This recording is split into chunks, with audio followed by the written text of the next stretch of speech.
Hello, and welcome to another fully live episode of Hacking with Friends. My name is Kody Kinzie. I am a security researcher at Varonis, and today we have my good friend and fellow hacker, Kilian, on to talk about the hacking news of the week. Kilian, thank you for joining us again. Yeah, excited to be back. I've been looking forward to this. It's been, a couple weeks now, I think? It has. Last week, Yeah. I also was presenting at NahomCon, so I Yeah. canceled the stream so I could focus on that. So yeah, lots of news has happened, lots to talk about. And I, of course, am coming live from the 90s, where I have a VGA monitor and terrible lighting. I'm actually visiting Los Angeles, so if you hear the sounds of car alarms, gunshots, or clown horns, that's all perfectly normal here. Helicopters too, so we'll see how well this goes. But it's good to be back, and interesting to, I'm just discovering all the stuff still in this apartment. I used to use this LAN throwing star, like LAN tap, as a piece of networking infrastructure. I'm realizing, and I'm like, wow, it was wild out here sometimes. But That's some real hacking right now. That's the way to.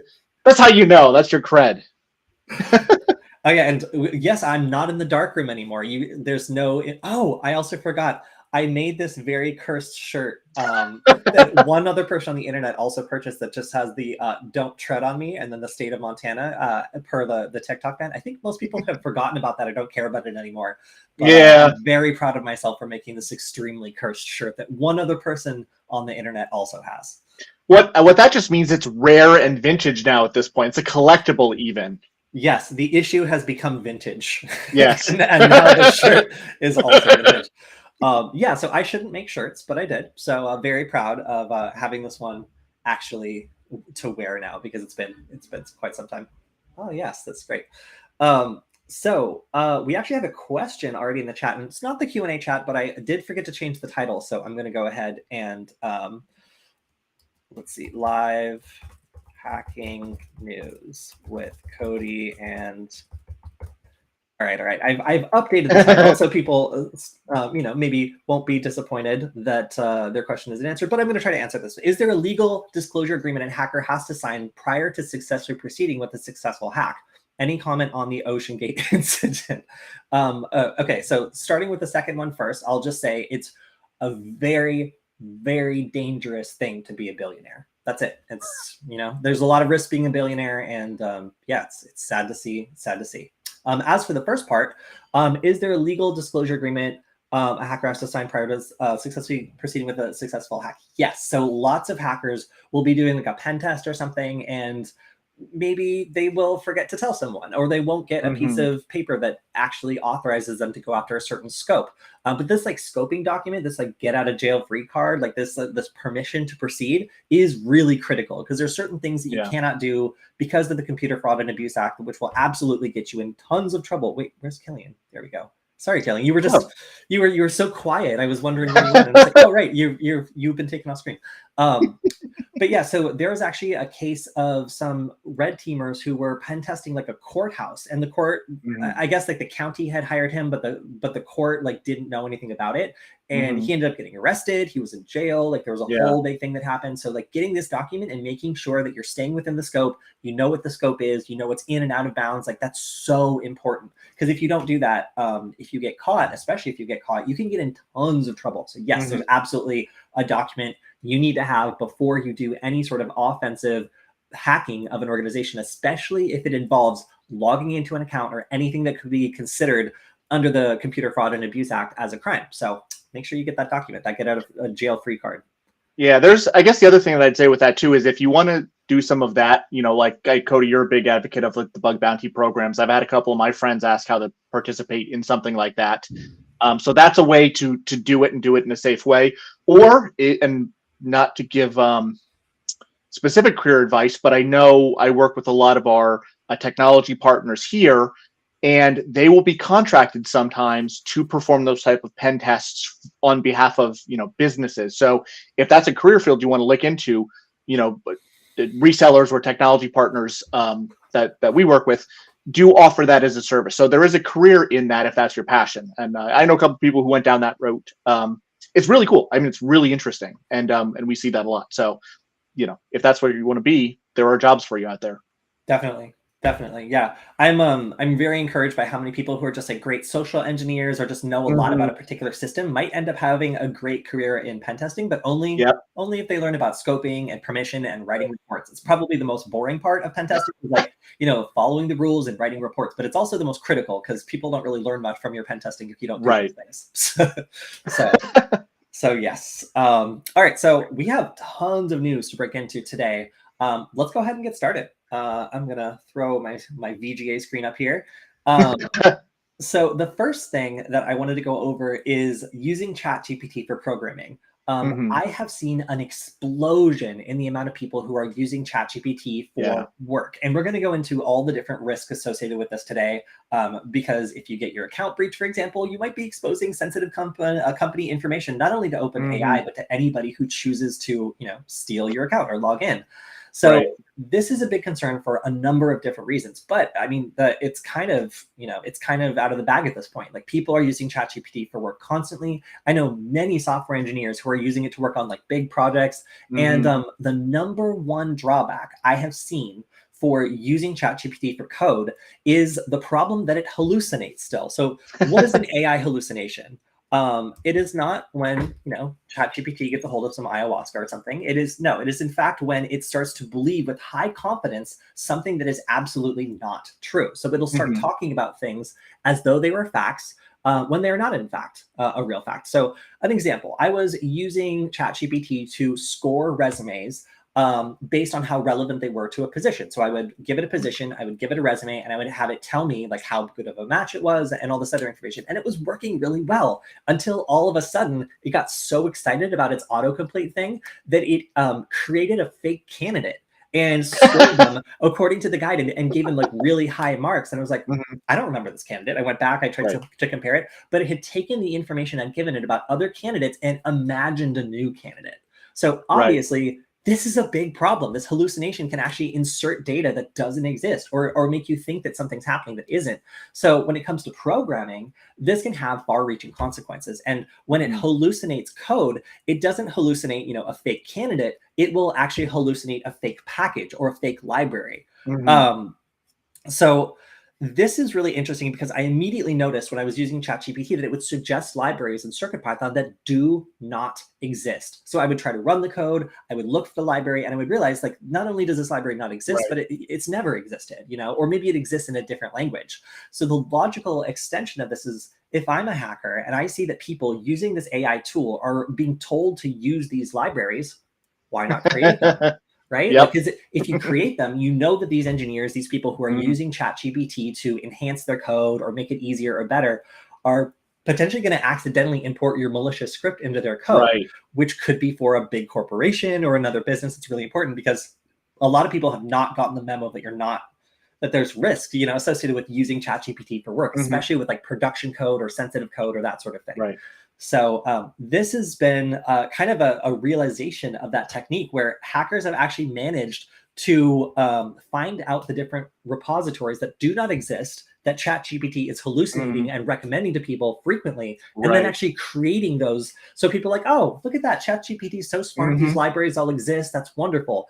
But as we see with anything, if you have an old link or link going somewhere that's unoccupied Hmm. and a lot of people are getting that link, someone is going to take it. I think we Yeah. actually saw this with like way back in the day. John McAfee had a bunch of cryptocurrency links that he put up, and then he like deleted the domain, and someone else Yeah. went through and bought the domain, and then used the fact that he had tweeted these links out and they were still up to Right. create the scam. So Hmm. anytime you leave like a dead link or an open link up, somebody's going to take advantage of it. And the AI evolution of this trend is just to have an AI hallucinate and then pick the things that it hallucinates most and make malicious scripts that will install if you attempt to load those libraries. So pretty incredible.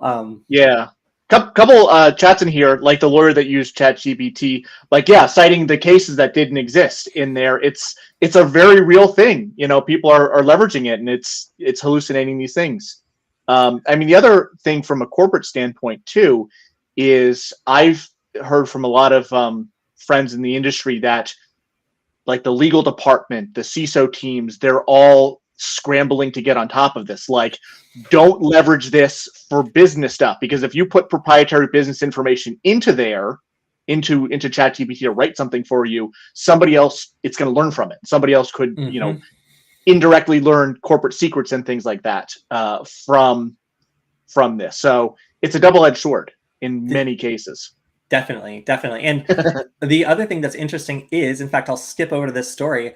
Even if you haven't had like a breach or something like that, you haven't had any malicious code imported into your Chat GPT assisted programming, there's still something else that could happen. So it looks as though over 101,000 Chat GPT user accounts have been stolen by information stealing malware over the last year. And this is particularly troublesome because of a variety of different things. For one, obviously having this many Chat GPT accounts go rogue is a godsend for phishing and any sort of other attack that maybe you wouldn't want to use on your own Chat GPT account because it would get shut down or it would be detected. Having these accounts now out there and accessible by attackers means that they can use Chat GPT for all their attacking work, and they don't need to pay for it, and they don't need to worry about getting caught. But the flip side of that is, as I said, a lot of engineers, a lot of programmers are using ChatGPT for their work. So if any of these are associated with sensitive organizations where people are doing like source code or other things that haven't been released yet, it's entirely possible that threat actors could use this access to look through the ChatGPT logs themselves and actually derive sensitive and interesting information from them. Like, I don't know what kind of conversations you've been having with ChatGPT, but I probably wouldn't want people to go through all of mine because, I use it for things like crafting letters or other sorts of things that, like, maybe I don't want that personal information out there. And somebody could potentially infer a large amount of personal data just, for me, and going through all that information. I can't imagine what it would be like if someone on top of that was also doing like sensitive source code or like other sensitive proprietary information style things with ChatGPT, and then their account gets breached. So just another warning, these tools are so useful and it's so tempting, but if your account was to be breached, then it's entirely possible that everything you put into ChatGPT becomes public. And that could be very embarrassing for your organization, or even very, very troublesome if it's like sensitive trade secrets or something that could get you in a lot of trouble. So it also looks like the distribution of this is overwhelmingly the Asia Pacific region. We got 40,000 plus accounts breached there, 24,000 in the Middle East and Africa, 16,000 in Europe, 12,000 in Latin America, and a measly 4,700 in North America. And then apparently cis people too also got attacked. So that's great, 754. But yeah, so this is something where obviously if you are compromised by this, if you leak sensitive information, your organization is going to be pissed. They've probably told you not to be putting this information in there in the first place. And some people just do anyway. Other organizations have actually encouraged their employees to continue using ChatGPT, possibly because they're not fully aware of the risks. So this is really like one of those business policy decisions where depending on if it's encouraged or discouraged, you could maybe get in a lot of trouble if your account gets breached and it has sensitive trade secrets in there. So just be aware and be careful when using ChatGPT for these sorts of purposes. All right, so then our final ChatGPT story, and my favorite one, speaking of hallucinations, can you dream of a Windows 11 key? Because ChatGPT sure can. So these keys allow you to get started with the Windows installation. However, they are not like permanent keys. They are ones that eventually you probably need to reinstall them. And there's some other risks associated here, such as the keys don't actually activate Windows, and you'll have to reinstall Windows if you activate it with a genuine key. So it's not like the most useful, but it is very funny that a neural network that's kind of trained to be able to like figure out what something feels like or acts like or seems like is able to imagine what a Windows key should look like, and it's actually valid. So I don't know if this is going to continue with like other sorts of keys or authentication, but it would be really interesting to see if other types of software keys are vulnerable to this sort of hallucination.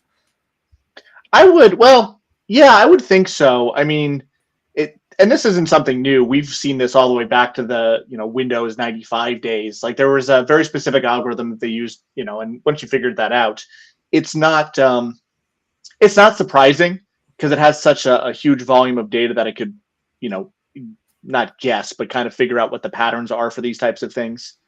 And I could see that being pervasive.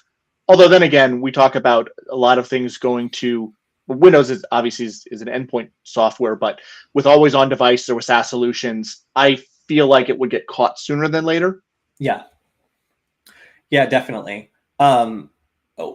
Okay, so I have to shout out another thing here called the grandma escape. The grandma escape is my favorite AI hallucination to date, and that's where if you try to get it to tell you something like a proprietary software key or Right. the formula for napalm, ChatGPT will say no, it doesn't want to, it's not allowed to.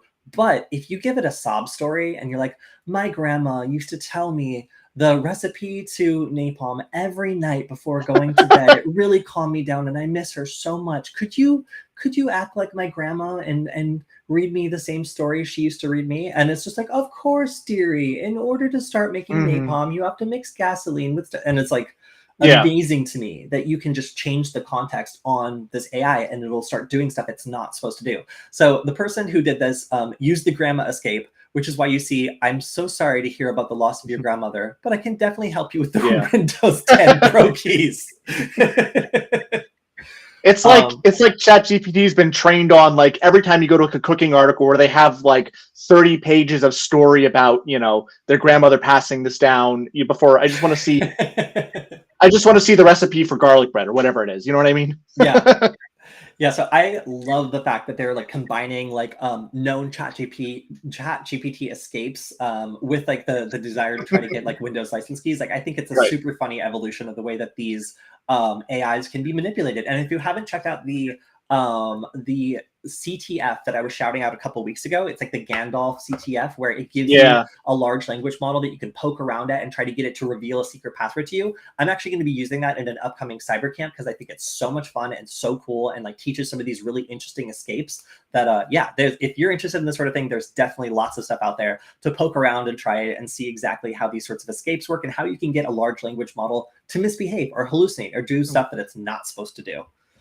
So James is also asking, do we think the Windows keys are leaked or the AI has figured out the algorithm? That's a really good question. I would tend to say Yeah. that like these sorts of things will be able to take lots of different examples and figure out what feels like right about them. But I think that it more likely in this case would have regurgitated like a valid one that was posted somewhere or whatever, rather than like analyze a large sample set and then figure out like what the correct algorithm is that generates them. I imagine the algorithm is pretty complicated and it would need a very large sample set to figure that out. But who knows? It's a wild Right. time. If it had secretly figured out the algorithm and was generating new ones, that would be truly incredible. Yeah. James said that his grandmother used to read him government secrets that leaked on Discord. I wonder if ChatGPT will help you get to sleep at night by stepping in there. I guess we'll have to see. All right, so next up, we have breach forums again. So we know that Palm was arrested not that long ago, and I think it was several Yeah. weeks ago. Aw, look, he's sad.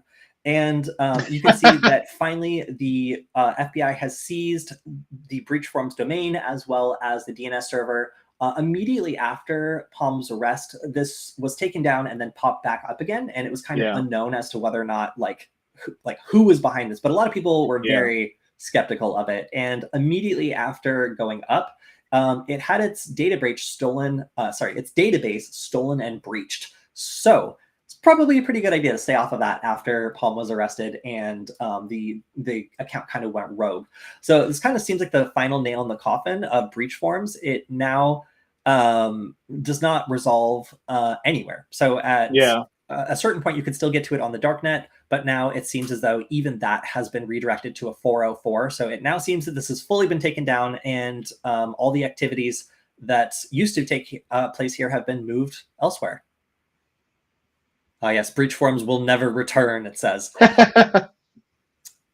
Well, they say never, but it's not going to be called breach forums. There's probably 6 other ones that popped up now, just like all the hacking and ransomware groups, where they'll go away for a little while, but they'll just form again under a different name. It's whack-a-mole, unfortunately.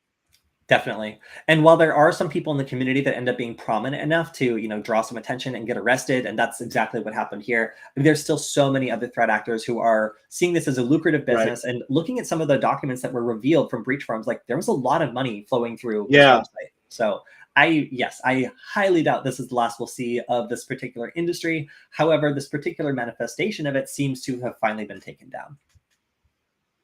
All right, next up, we have Apple fixing 0 days that were used to deploy triangulation spyware via iMessage. Now, what's interesting here is the reporting entity on this. Usually we hear like CISA or like whatever else, like saying like, oh, patch this stuff, it's time. This is the FSB, how's my Russian? Federalnia Sluzhda Bezopasnosti. I don't know, but it is the Russian intelligence service that is basically like federal intelligence service, basically accusing the United States and Apple of working to infect devices in Moscow and in Kaspersky's offices. So interesting here because typically we see, like the United States being like North Korea is doing a bad thing. Here we see Russia is accusing the United States of being behind these attacks. So what's interesting about these attacks is that they are very stealthy and they cannot survive reboots. So the attack exists entirely in memory. Kind of cool because like it's like a low and slow attack. But if the victim happens to reboot their phones, then it's gone. So kind of fragile in terms of like malware, but it also probably is fairly easy to install. And it seems like it was relying on a number of zero-day vulnerabilities that Apple has now fixed. Yeah, that's the interesting thing with the zero-click ones is, again, they are super stealthy, but you're going to have that anytime you have an application like rendering something, right? If there's a flaw in the rendering engine. I didn't dig super deep into this one, but also just thinking about your phones, how often do you really reboot your phone? Like once a month, maybe, whenever you get the update, if you do updates regularly. So you probably have a fairly long shelf life on that too. Yeah, this is a really interesting window into the way that like the NSA and Apple and like a victim agency might all kind of like collide. Like in this case, it looks like the FSB is accusing Apple of allowing the NSA to use these vulnerabilities without patching them. And who knows, if there is some sort of agreement where these zero-click vulnerabilities are able to be used for a short period of time before being patched once they get revealed, like maybe that's the case. I don't know. But Apple, of course, is denying it and says, in response, we have never worked with any government to insert a backdoor into any Apple product and never will. Of course, if the NSA were to have discovered this and just maybe, forgot to report it for a little bit, just, like it got lost in the mail or something. And then, once they were done with their Russia campaign, they got around to reporting it. Maybe that's probable. I don't really know. But I know that there was some pretty serious issues with the NSA not reporting things that they found. Wasn't it that the Eternal Blue, that was like the whole thing that people were pissed about, was that like the NSA never shared the vulnerability with Windows, so they had nothing or with Microsoft, so they had nothing prepared to patch. Like obviously like this sort of like intelligence game has gotten intelligence agencies in trouble before when something that they created ends up causing lots of damage and the companies who are responsible for cleaning it up get no heads up when it was possible to give them the heads up. So I'm not saying that it's impossible, the accusations of Russia here, but it's very difficult to say. Yeah. Kody, Andrea loves you, by the way. Aw, thank you. All right. Let's move on to the next story. We got CISA is ordering government agencies to patch bugs exploited by Russian hackers. Looks like a little bit of back and forth, right? Yep. It's not surprised. So this is a story that goes back to some hacking of Roundcube email servers belonging to Ukrainian government organizations. I think I had the story like somewhere later in the set as well. And what happened here was Russia managed to successfully exploit these vulnerabilities to gain intelligence, like military intelligence, on the war in Ukraine by targeting these government servers. So critical infrastructure organization is definitely warning any government agency that like this is a vulnerability that is already being used for military intelligence gathering. There is no time to delay on patching these because any US organization with sensitive data, which I assume is all of them, that is using this technology really needs to make sure that their Roundcube email servers do not have the same vulnerabilities that have been successfully exploited in Ukraine, because it seems as though this is a fairly sophisticated operation looking for reconnaissance, email harvesting, and stealing of the target's Roundcube address book, session cookies, and other valuable information. So there is a deadline of July 13th to patch this. It's still kind of a field day, honestly, for anybody who's going after this this vulnerability. But it is, I mean, we didn't even used to have this organization telling people they had to fix this. So at least critical organizations have now been informed about this, and they have a deadline for fixing it if they're part of the federal government. Of course, if you are not part of the federal government, you should probably fix it anyway. Yep. Yeah, it's good that the word is getting out about some of these, but that's one of the things that we see. I think I saw it. I think somewhere in there. Um, oh yeah, right at the very top. It was patched in 2016. Ugh. Or one of them at least was patched in 2016 that they're talking about here. It's like that was a few years ago. Oh my gosh. Okay. So we have also a comment. A round cube equals a sphere. A sphere. Yes, it seems as though a round cube would be a sphere. You'll have to talk to the owners of that company to figure out the details there for their naming. All right, so things are getting a little hot for the people behind the Clop ransomware group.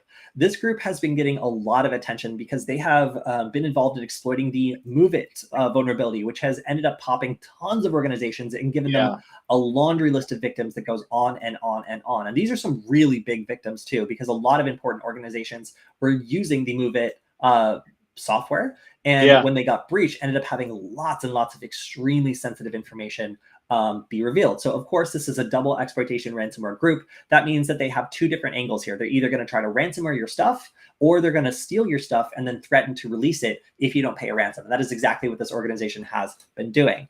So what's interesting here is that this $10 million bounty is also being offered to, and I quote, other threat actors. So that's really interesting. Like they're basically trying to get other people in this space to snitch on on the Clop ransomware group. So if you were like an affiliate that got burned by Clop ransomware, and you happen to know who those guys are or girls are, then boom, you could make $10 million potentially. So another interesting part is that the U.S. government is attempting to link the Clop ransomware group to another nation state. So part of this reward is like if you can definitively link the Clop ransomware group to like North Korea or Iran or China or something, then the $10 million is in the bag. So really interesting. Frankly, like getting this much notoriety and having this many resources as a ransomware group definitely will bring you to the top of the list of groups getting hunted down by the federal government. It seems like $10 million could potentially lead someone to snitch. I don't know. It definitely is an incentive. So we'll see what happens here, but you're going to see Clop ransomware multiple other times in our news stream today, just because they've been extremely active and they're definitely making themselves a nuisance. Yeah, because I forget a couple were in here. Nova Scotia government got hit. I know what BBC, British Airways, a number of U.S. government entities. I don't know. I've lost track at this point. It's fairly widespread. So I'm not surprised, honestly, by this, by the bounty. To be honest. Yeah, no, me neither. I mean, at a certain point, like going to the community and offering like resources to find out who this is, like might be the better approach. And especially if some of these groups are motivated by money, then like finding a ransomware affiliate or something that's been burned and wants to make an easy $10 million, like aside from providing your bank account details to receive it, doesn't sound like a bad deal. All right. Let's move on to the next story, and that is going to be SMS delivery reports can be used to infer a recipient's location. So we've complained about SMS a number of times here. It is a very, very old standard that refuses to die. However, it also seems like there are some uses for it, especially if you're an attacker who wants to figure out the relatively precise location of somebody just by sending them SMS messages. Now, this attack relies on delivery reports and being able to time them in order to deduce a recipient's location, and has been called the freaky, leaky SMS attack. Yeah, that's fine, I guess. So what's interesting here is that this attack does have limitations and requires preparation. So you need to be able to basically get the timing for a large amount of locations in order for this attack to work. However, it does actually work, which is pretty startling considering that SMS was never really considered to be something that could leak that kind of like sensitive location information just through timing attacks. So it looks like there's so many. I'm sorry. These are definitely contenders for most confusing graphic of the week. But we can see that some of the accuracy here, especially if you're overseas versus domestic, like determining if someone is in or out of the country, have a 96% accuracy, all country based, EU country based, and you can see it kind of goes down further and further. depending on like which operators you're using. So yeah, just an interesting thing to be aware of. I don't use SMS a lot, but I do have an SMS number, or like a number that receives SMS. And that seems to be the only real thing that would be necessary to pull off this attack, would be having the victim's number and then being able to send them an SMS message that has a delivery report. So although there is a good amount of preparation that has to happen here before this attack will work, aka like getting the precise timing location of a number of different locations for comparison, it is possible. And that's something that I just didn't know prior to today. Yeah, it's not something you would think about, really, but it's one of those interesting types of attacks. Like, like you can leak air gap stuff with the beeps, or not the beeps, the blinks of a hard drive. Like, there's always something. Now the particular usefulness, I'm not quite sure. I feel like there's probably easier ways to do this, but it's an interesting theoretical attack, I guess, or well, not theoretical anymore, but I'm not sure the practical application. Yeah, I should say. Yeah, just maybe telling when someone's in or out of the country or something like that. Like it's really kind of hard to imagine what exactly would be super useful here, but it is interesting. Yeah. So one question in the chat related to the deauthor. So this is something I've used a lot, and I've played around a lot with it.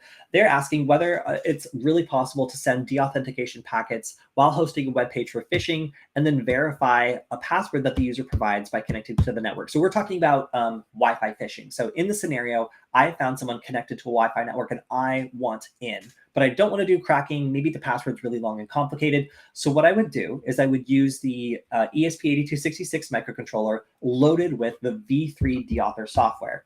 And I would deauthenticate the victim from the real network while simultaneously popping up a fake version that's pretending to be doing like a router update or something and asks for a password when you connect. So they would see an open Wi-Fi network that has the same name as the original network. They would connect to it to see what's going on, and boom, it would pop up and say, oh, the router's updating. Please input the password to reboot and reconnect to the internet. They type in the password gets sent back to me, and then the ESP8266 would attempt to connect to that Wi-Fi network using that provided password and let me know as the attacker whether or not that was correct. And if it wasn't correct, it could, on the phishing page say error, incorrect password, please put in the real password. And then the user is gonna be like, oh, well, this thing already knows the password. I put in, gibberish and it didn't accept it. So clearly this is like a legitimate, my router's just rebooting and I need to do a security update. So it is possible to do all of this at the same time. I will say that you don't need to. So for example, once you've deauthenticated someone and they've connected back to your phishing network, you don't need to keep deauthenticating them. At that point, you're done.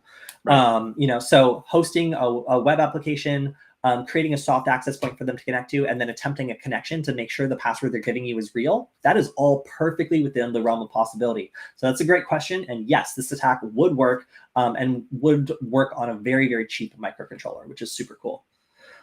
Can't this be done with the Flipper? Nope. The Flipper doesn't have Wi-Fi. So there's absolutely no way to perform this attack with the Flipper whatsoever. I mean, if you wanted to add a chip and plug it into the Flipper, then you've basically got a very expensive interface for a very cheap microcontroller kind of sitting in the middle. You don't need the Flipper to control the V1 or the V3 deauthor.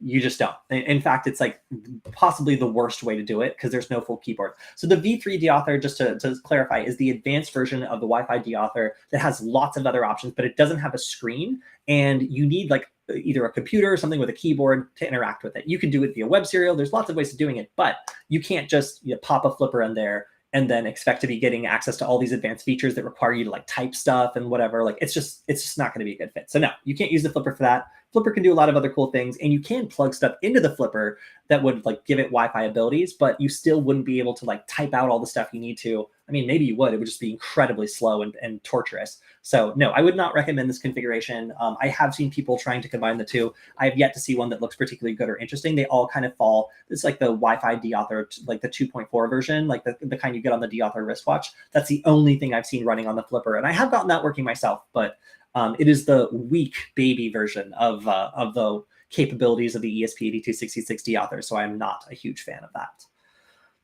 All right, let's go to the next story, and this is going to be the Mirai botnet. So this is pretty par for the course. Mirai botnet is doing Mirai botnet stuff. It is now trying to take control of D-Link, Eris, Zytel, TP-Link, Trenda, Netgear, and MediaTek devices. And it wants to do what it always wants to do: denial of service attacks. Right. So this was discovered by Unit 42, researchers from Palo Alto Networks. I don't know if this name is cool or lame. I haven't decided yet. Are you a military organization?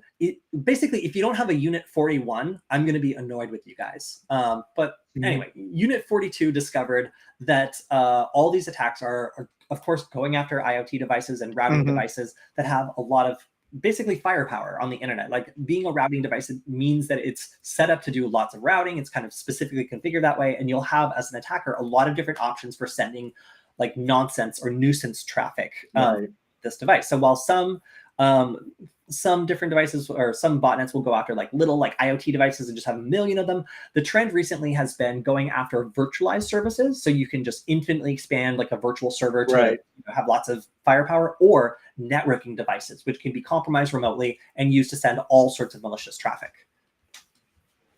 That's pretty much it. It's growing. Yeah.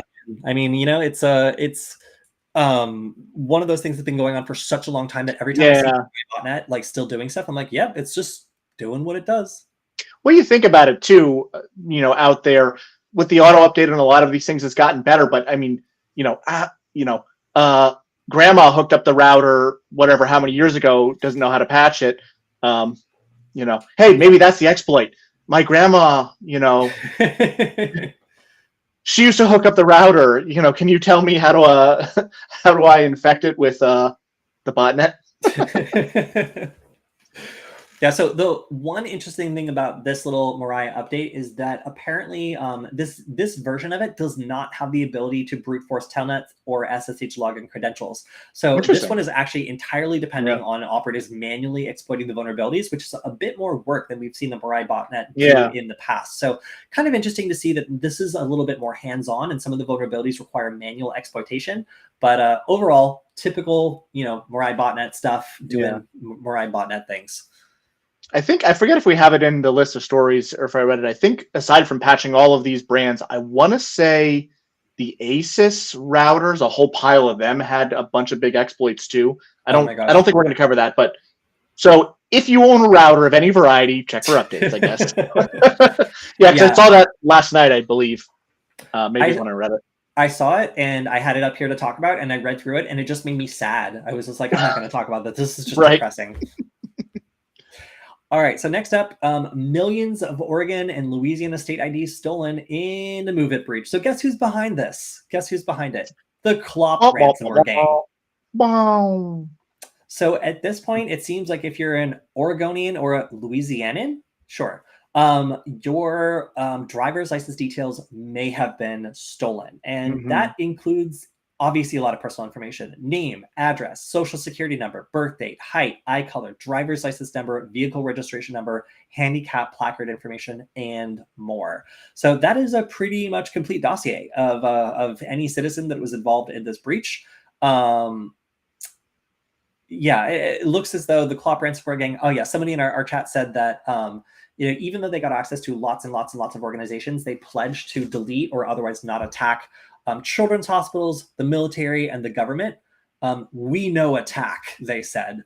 However, it seems as though that does not extend to just like random people who live in states whose Department of Motor Services were using this Move It software.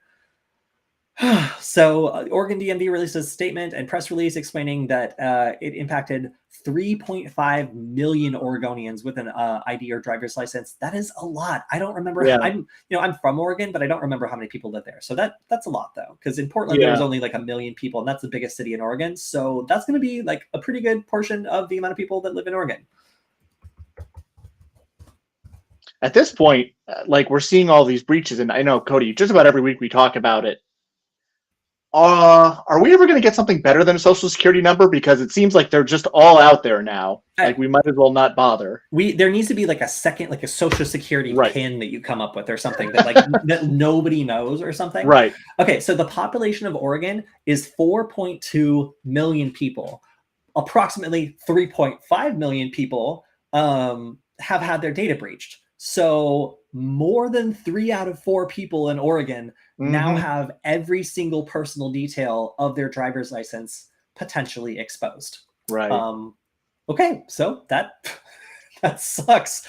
The vast majority of the population then is dealing with potential, fraud, identity theft, and other issues. Like, it's really going to be difficult for people to figure out what to do, because if you have every scrap of information that the DMV has on you suddenly released to public domain, it's just an absolute godsend to anybody who's doing fraud, theft, or needs the information to maybe corroborate with like a breached credit card or something else. So this is going to make a lot of people, specifically 3.5 million, very, very unhappy, as they have increased exposure to identity theft. And, basically, like you said, their social security numbers are just out there flapping in the wind for anybody to do whatever they want with. Man, that sucks. It's funny that Oregon has not grown that much since I left, though. Right. Well, here's an idea. I'll throw it out to everybody because we have a lot of smart people watching.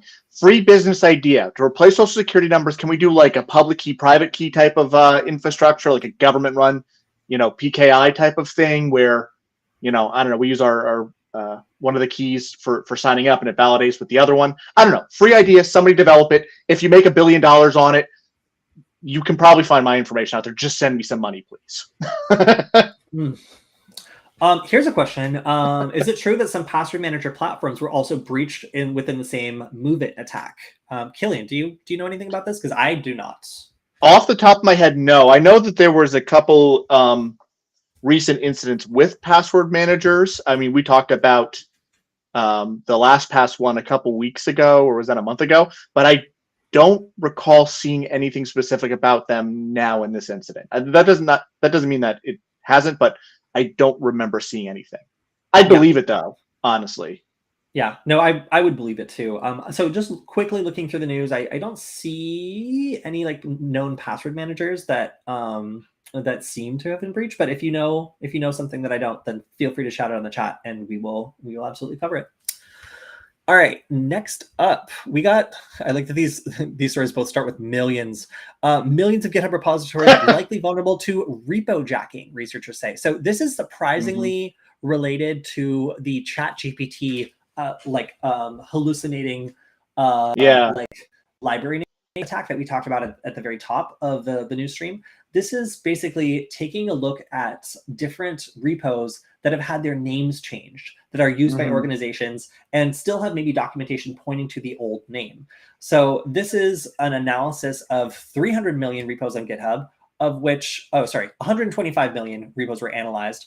1.25 million were sampled, and then 37,000 were vulnerable, about 3%. So based on this inference, they're saying that, okay, potentially however many million could be vulnerable here. So they haven't gone through and like specifically like identified all these as being vulnerable. They just found 3% of a sample set was vulnerable, and they're kind of inferring that the rest of those 300 million could be at the same rate of vulnerability. So this is a little, it's a graphic. How cute. A little explainer showing exactly how this sort of thing works. Okay, so user created a repository called MyRepo under their organization, my organization. Cool. And then the user changed their organization name to new organization. So they changed that, but the MyRepo is still there. So I'm assuming then what the attacker would do is the attacker created the My organization with the MyRepo repository inside. So they're basically recreating this link. And there won't be a redirect, and the old link will access the attacker's repository. So it looks like the normal expected behavior here is that if you were to change your organization name or change the repo name, it'll automatically link. So like if someone goes to the old one, it'll forward to the new one instead. What the attacker's doing here then is sneaking in, registering that link. So it no longer is like an old link that's redirected. It's now a new link that's going directly to an account. And it gets rid of the forwarding that would have happened there in the past. So super interesting, super interesting. Yeah. So exploit potential here is basically, it does require a little bit of research to, identify where these repos have been changed, find links that are forwarding. But the fact that some of these are administered by big names like Google and Lyft means that there's a lot of important repositories out here that could be vulnerable to this sort of attack. Man, that's pretty much it. It's like if you have old links that are just out there that people are still seeing and going to, and somebody has the ability to register that link or redirect it somewhere else. I mean, it's like I was doing an OSINT thing on Theranos, and I got to find out that someone had purchased the Theranos domain because so many people were Right. still going to it, curious to see what was there, that it ended up going to malware. So don't go to it. But Right. yeah, anytime you have one of these links just out there, whether it's going to code or a website of high interest, like you're likely to see either phishing attacks or injection of malicious code because it's just too tempting and too easy for attackers not to try. All right. I'm going to go on to the next story. We've got about, oh man, like 10 minutes left. Time flies. Yeah. So how do you pronounce this? Is it IoT? Is that what they're trying to do with this? That's what I think. They're being clever. Yeah. Yeah.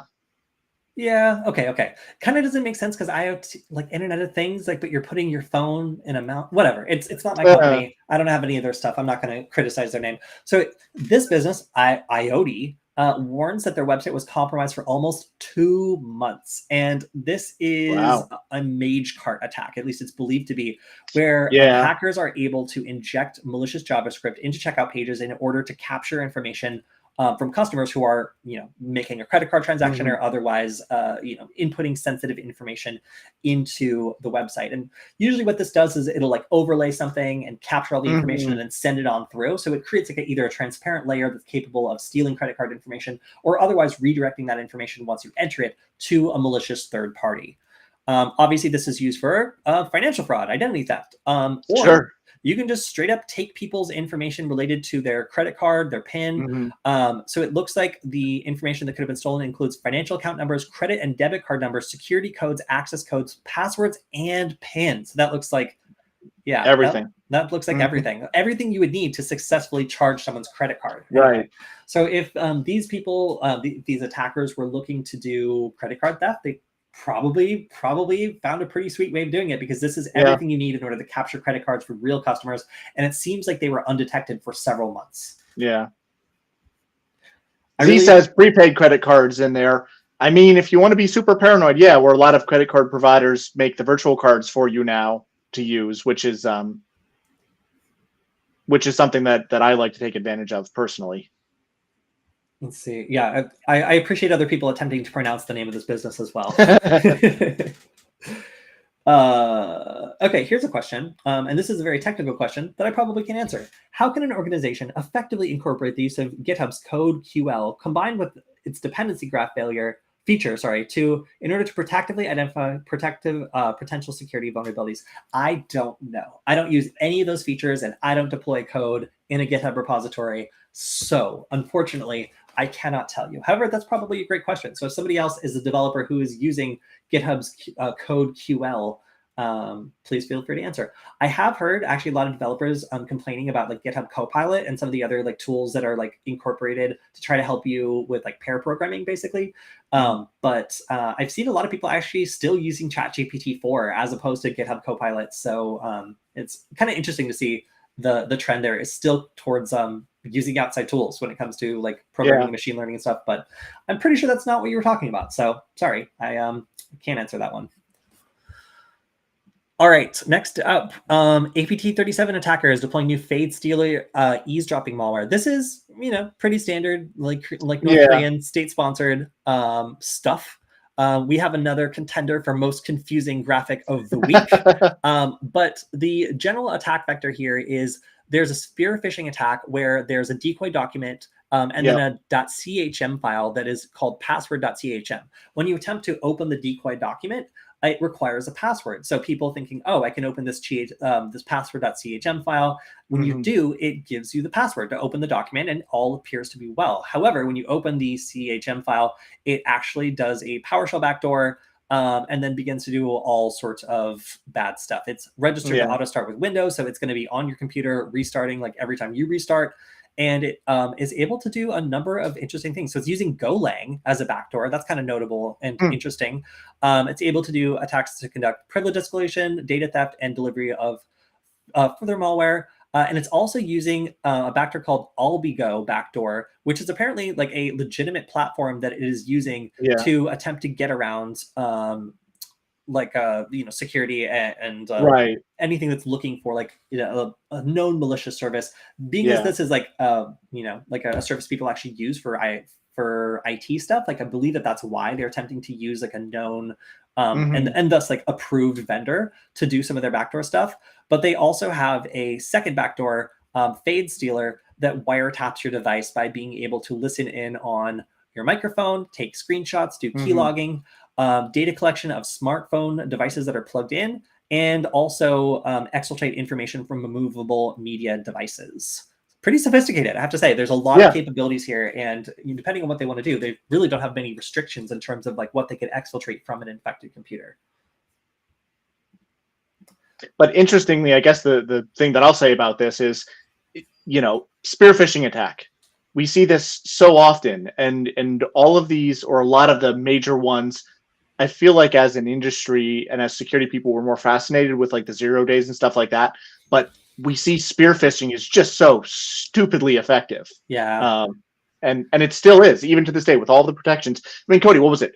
2 years ago or 3 years ago, where we did like an attack lab where we had the CNC channel from enabling macros on the Excel document or the Word document. Like that was a couple years ago that we did this, if you remember that. Yeah. And still to this day, it's a classic.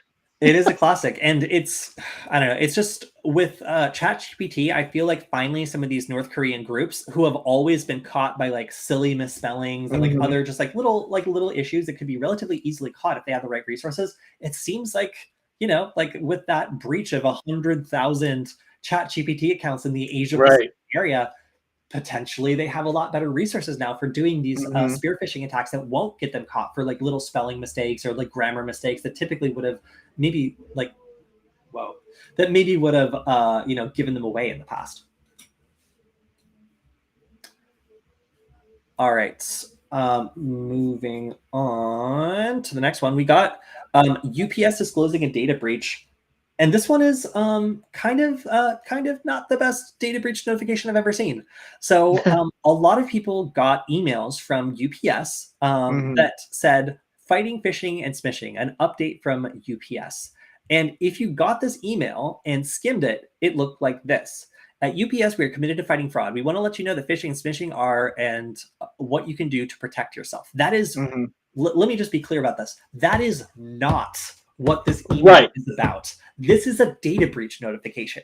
So companies try to minimize data breach notifications in all sorts of ways. It's bad for their shareholder price. Like it's bad for all sorts of things. So when they do these, Kilian and I like to, take a little bit of levity at the words that these businesses will use to describe an unexpected encryption incident, a cybersecurity event, surprise backup. There's lots of different ways of, like describing a data breach or some sort of incident. And this is probably one of the dumber ones that I've ever seen. Like UPS looks at that, and I'm not making any accusations. Maybe I'm just misinterpreting as a cybersecurity expert, but this looks like they're attempting to bury a breach notification at the very bottom of a generic cybersecurity education thing. And the other thing is like, I know how to write so that people read. I also know how to write so that people don't read.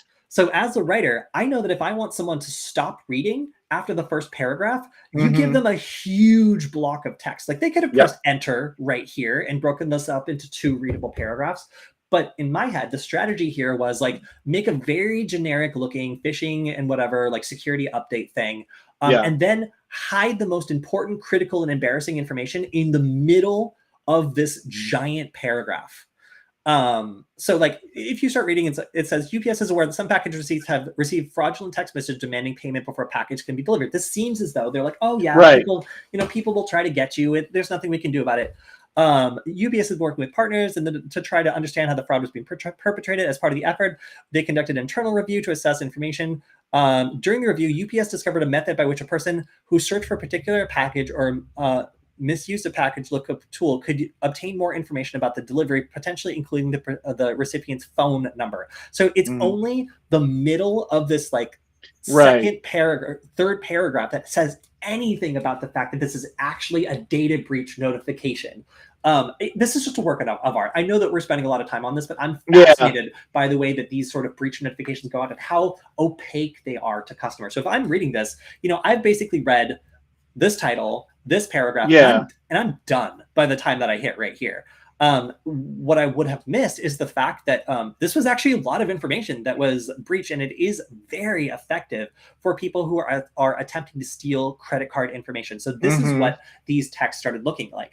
So what was happening Yeah. here is like there was a lookup tool where somebody could type in a number and then come up with an active delivery that had the recipient's phone number and other personal information, as well as the person that was sending you the package. So if you were getting a package from Apple, if you were getting a package from Lego, or something like that, the attacker was actually able to see that and then use that as an element within the phishing attack. So if you were somebody who was expecting a package from Apple or expecting a package from Lego, and then you got a text like this from UPS, it's pretty likely that you would put your information in there.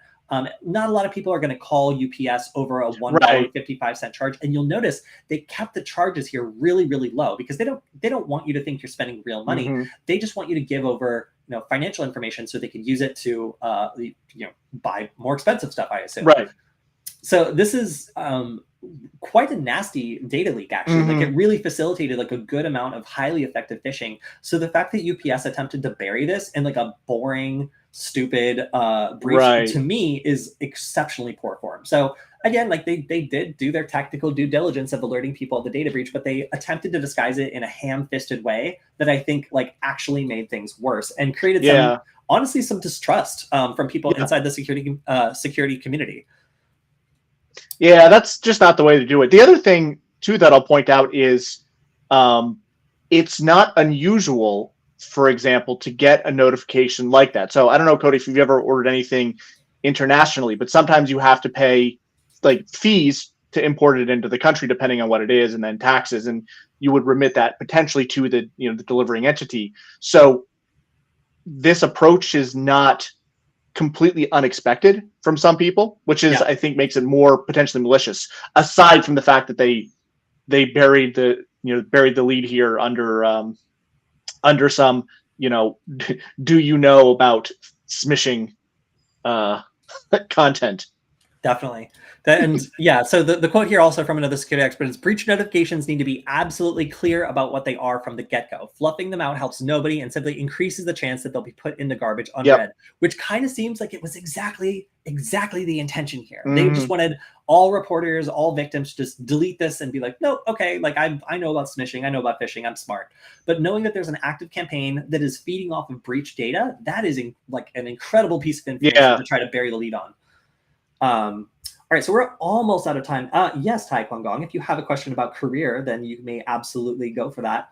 Also, let's see.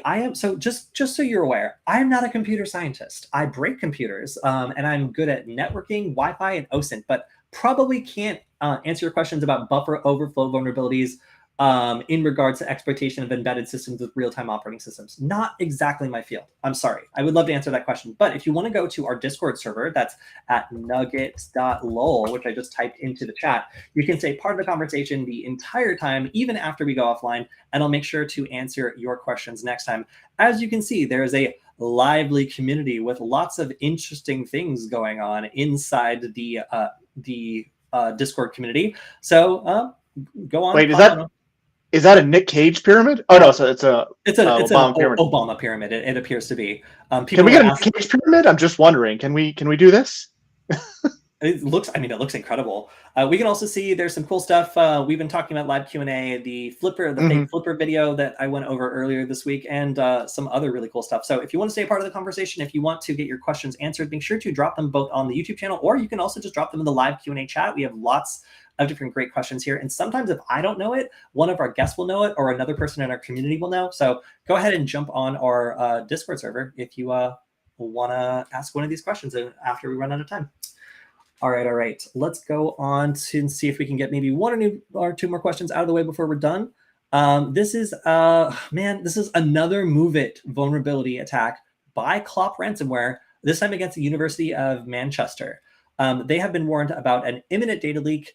It appears as though 7 terabytes of data have been stolen. And this was the email that was sent with a bunch of exclamation points to students. This was, I guess, sent to like the entire student mailing list. And it also calls out the specific professors who refuse to pay the ransom on this data. So they're basically saying, we are going to leak all of your personal information. It's going to be police reports, medical data, research data, HR documents, finance documents, and more and more. There's 2 more. Yeah. That's terrifying. The administration is fully aware of the situation and been in discussion with us for a week. They, however, value money above privacy and security of their students and employees. They do not care about your privacy at all. You know what, buddy? It seems like you don't care about the students' privacy at all. You're the one threatening to leak it, you dingus. Like, who? Like, I'm sorry, but like being gaslit here that like by a criminal is like, listen, the other victims here are the real enemy. It's just like, stop it. Like, nobody wants to like fund like ransomware gangs like through educational like data breaches. Like, that's not what we're trying to do. So this is a kind of hilarious like angry email from the attackers who are trying to get students riled up and like basically at odds with the faculty who have decided not to pay. But by paying, you're probably going to increase the likelihood that this happens to you again in the future. So making this not a profitable crime is still probably the best move here, even though it does affect a lot of students. How do I join the Discord? Sorry, type nugget.lol into your browser. That is it. That's all you got to do. Nugget.lol, nugget.lol. That's all. That's it. Whole process. All right. Real quick before we move off of this, unless we have another collapse story to talk about, I know we do usually shout outs towards the end, but if you want to learn more, if you want to get into a lot more technical detail about Move It and CLOP, I know Veronis did a State of Cybercrime, I think last week at this point. Yeah. All about this. A really good episode. I believe we had one of our researchers on too, talking about it. So very, very detailed. Check that on the Veronis YouTube channel. It is on there. I just looked it up. I don't know if I can chat to everybody, but maybe I'll put it in. I also want to call out a highly offensive comment in our chat. Lego collectors are not worth phishing. They are buying Harry Potter castles with every paycheck. Bank accounts are empty. As a former Lego collector, I'm not going to dispute the accuracy of that, but I will say that it was rude. All right. So breezing through these last stories, we got Idaho's largest, Iowa. I get the two confused. Famous potatoes versus what does Iowa do? I don't remember. Iowa's largest school district confirms a ransomware attack and data theft. Who does ransomware attacks and data thefts? Do we know? So at this point, it appears that the Des Moines public school system has declined to pay, and we're probably going to see the same sorts of breaches that we've seen at LAUSD and other organizations that have been breached by the Vice Society ransomware gang. So yeah, this is just another educational institution being ransomwared and double exploitation ransomwared at that. And again, refusing to pay the ransom. Oh yes, and guess what? People are getting free credit reports. How amazing. Wonderful. Yeah, right?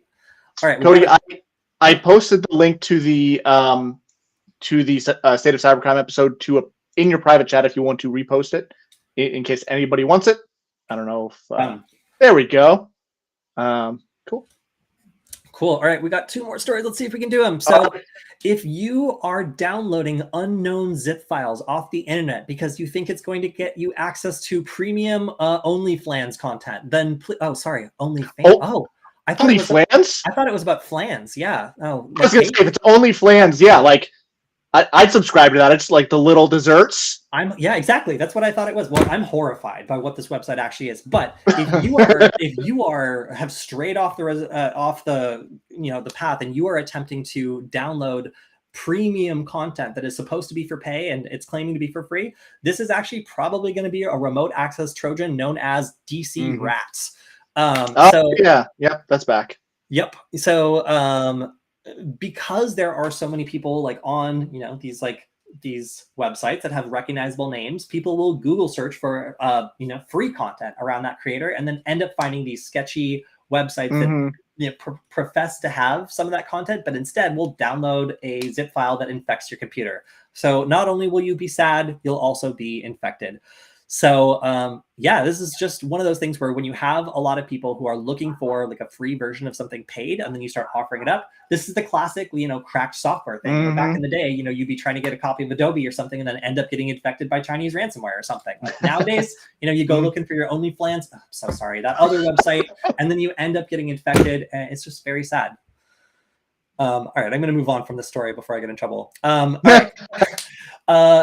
So we also have, there's been a lot of drama around Reddit. I know that certain parts of it have been going dark, which doesn't affect me at all, because Reddit is hands down the worst place to get information about software problems ever. Somebody is always going to tell you that you shouldn't be doing it that way and that it's wrong to try in the first place.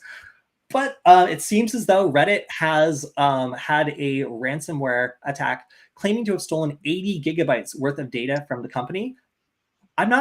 That doesn't seem like that. Maybe I'm just a veteran of this whole thing, but for a company like Reddit, 80 gigabytes doesn't seem like as whatever. It all depends on the type of data, Yeah. So Reddit has said that they've got no indication of breach of their primary production systems. This instead is going to be stuff about internal document source. Let's see. Source code, employee data, and limited information about the company's advertisers. So it's interesting here. Every time we see the anime avatar, we know that the breach is serious. Yeah. So it looks like Black Cat is the one behind the Reddit hack, and they are still trying to get money for it. Reddit doesn't seem to be in a very cooperative mood, so we can expect to potentially see some of these documents end up being published as the Reddit files. So we'll see how this ends up. I got two more. Let's see if we can do it. So we got Microsoft confirming that the Azure and Outlook outages last week were caused by a denial of service attack. And these attacks were being made by an organization called Anonymous Sudan. Now, there's a lot of speculation here that this is actually like a Russian-aligned group that is attacking like Western systems, specifically like Microsoft ones. But there's not a lot of proof here. So it is interesting to see that this group is doing denial of service attacks and that they are targeting Microsoft, which obviously is a huge target. The fact that they managed to have an impact is pretty incredible. But yeah, again, it does seem that this could be a state-backed actor, and they're not totally sure exactly who is behind this, although Russia is one of the suspects. All right, and then our final, this one was... there's a continuation of Operation Power Down. So that is Power Off. Which was it? Operation Power something. And this is an organization, or this is an operation that is attempting to go after a denial service for hire services. So they are looking to shut down people who have botnets and are taking money to attack and then take down services based on those botnets. So it looks like the Polish Central Cybersecurity Bureau executed an arrest, and look at that. There's actually video of it. It's quite dramatic. You can see what one of these operators setups actually look like. Yes, opening up the hard drive. The computer is very dusty. I like that they also censored out the serial number on the hard drive. They got a knife for conducting IoT hacks. Okay, so obviously quite a dramatic bust. It looks like these services have gotten more and more popular, resulting in, Operation Power Off is having more of an effect on this industry because it's becoming increasingly lucrative to be able to launch these sorts of attacks and then be able to get paid for them. So previously, like Mirai botnet and stuff, like a lot of the money they made was basically off of renting out that power to actors who wanted to take down a specific service. This now looks like the law enforcement community is going after those industries. So yeah, if you are making a bunch of money by taking down domains and stuff, it might not be a good industry to be in right now. Okay, I think that is just about it. Do I watch Lego Builders competitions on TV? No. As a kid, I was one of those kids who would take a Lego set and immediately start building it without any instructions and realize halfway through the entire thing was backwards. So I don't think that I would have a place on any Lego Builders competitions, but still very funny. All right, so that's all the time we have for this week. Also, I've got a little surprise coming up next week. We had some interesting Salesforce research come out like 2 weeks ago, and I finally have made a TikTok video on it with our good friend Ariza. Right. So we're in the final revision of that, but we should, I'm hoping like early next week, have another TikTok video going through our research disclosure. But if you want to see more information about it, you can always go over to Varonis.com/Kody.